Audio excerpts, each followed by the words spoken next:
ಮೂಡಾ ಕೇಸ್ಗೆ ಸಂಬಂಧಪಟ್ಟಂತೆ CM ಸಿದ್ದರಾಮಯ್ಯನವರಿಗೆ tension ಮೇಲೆ tension ಶುರುವಾಗ್ತಾ ಇದೆ.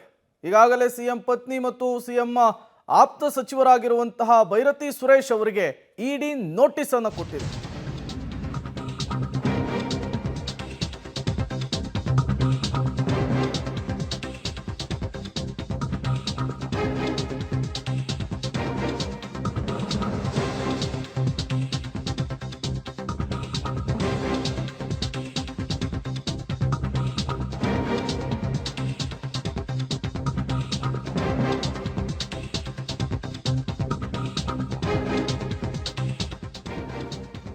ಬೆಂಗಳೂರಿನ ಶಾಂತಿನಗರದಲ್ಲಿರುವ ಇಡಿ ಕಚೇರಿಗೆ ಹಾಜರಾಗಲು ನೋಟಿಸ್ ಕೊಟ್ಟಿದೆ.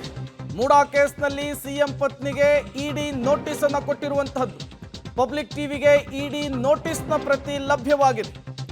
ವಿ ಮುರಳೀಕಣ್ಣನ್ ಅವರಿಂದ ಸಿಎಂ ಪತ್ನಿಯವರಿಗೆ ನೋಟಿಸ್ ಅನ್ನು ಸರ್ವ್ ಮಾಡಲಾಗಿದೆ.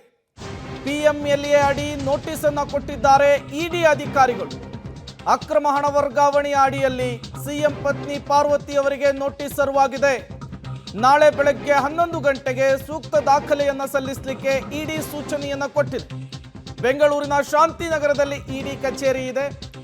ಅಲ್ಲಿಗೆ ಸಿಎಂ ಪತ್ನಿಯವರು ಈ ಇಡಿ ಕೊಟ್ಟಿರುವಂತಹ ನೋಟಿಸ್ಗೆ ಉತ್ತರವನ್ನು ಕೊಡಬೇಕು ಅನ್ನುವಂತಹ ಸೂಚನೆಯನ್ನು ಪಾಸ್ ಮಾಡಿರುವಂಥದ್ದು.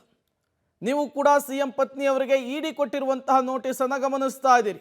28/1/2025 ಪಾರ್ವತಿಯವರು ಸಿಎಂ ಸಿದ್ದರಾಮಯ್ಯನವರ ಧರ್ಮಪತ್ನಿ ಅವರಿಗೆ ಈ 14 ಸೈಟುಗಳ ವಿಚಾರಕ್ಕೆ ಸಂಬಂಧಪಟ್ಟಂತೆ ಈಗ ನೋಟಿಸನ್ನು ಸರ್ವ್ ಮಾಡಲಾಗಿದೆ.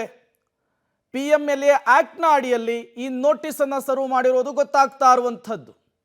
ಪಬ್ಲಿಕ್ ಟಿವಿಗೆ ಎಕ್ಸ್ಕ್ಲೂಸಿವ್ ಆಗಿ ಸಿಎಂ ಧರ್ಮಪತ್ನಿ ಅವರಿಗೆ ಇಡಿ ನೋಟಿಸ್ ಕೊಟ್ಟಂತಹ ಪ್ರತಿಯನ್ನು ನೀವು ಗಮನಿಸ್ತಾ ಇದ್ದೀರಿ. ನಾಳೆ ಬೆಳಗ್ಗೆ 11 ಗಂಟೆಗೆ ಇದೇ ವಿಚಾರಕ್ಕೆ ಸಂಬಂಧಪಟ್ಟಂತೆ ಸೂಕ್ತ ದಾಖಲೆಯನ್ನು ಒದಗಿಸಲಿಕ್ಕೆ ಈಗ ನೋಟಿಸ್ ಅನ್ನ ಇಡಿ ಕೊಟ್ಟಿರುವಂತಹದ್ದು. ಇದೇ ನೋಟಿಸ್ ಸಿಎಂ ಸಿದ್ದರಾಮಯ್ಯನವರ ಟೆನ್ಷನ್ ಅನ್ನ ಜಾಸ್ತಿ ಮಾಡ್ತಾ ಇದೆ. ನೀವು ಕೂಡ ನೋಟಿಸ್ ಅನ್ನ ಗಮನಿಸ್ತಾ ಇದ್ದೀರಿ.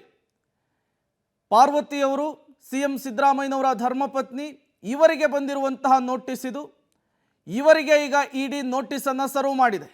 PMLA ಆಕ್ಟ್ನ ಅಡಿಯಲ್ಲಿ ಈ ನೋಟಿಸ್ ಅನ್ನ ಸರ್ವ್ ಮಾಡಿರುವಂತಹದ್ದು.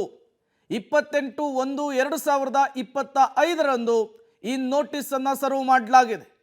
ಸಿಎಂ ಪತ್ನಿಗೆ ಇಡಿ ನೋಟಿಸ್ ಅನ್ನು ಸರ್ವ್ ಮಾಡಿರುವಂತಹದ್ದು. ಆ ನೋಟಿಸ್ನ ಪ್ರತಿಯನ್ನ ನೀವು ಎಕ್ಸ್ಕ್ಲೂಸಿವ್ ಆಗಿ ಪಬ್ಲಿಕ್ ಟಿವಿಯ ಸ್ಕ್ರೀನ್ ಮೇಲೆ ಗಮನಿಸ್ತಾ ಇದ್ದೀರಿ. ಅಕ್ರಮ ಹಣ ವರ್ಗಾವಣೆಯ ಆರೋಪದಲ್ಲಿ ಈ ನೋಟಿಸ್ ಅನ್ನು ಸರ್ವ್ ಮಾಡಲಾಗಿದೆ.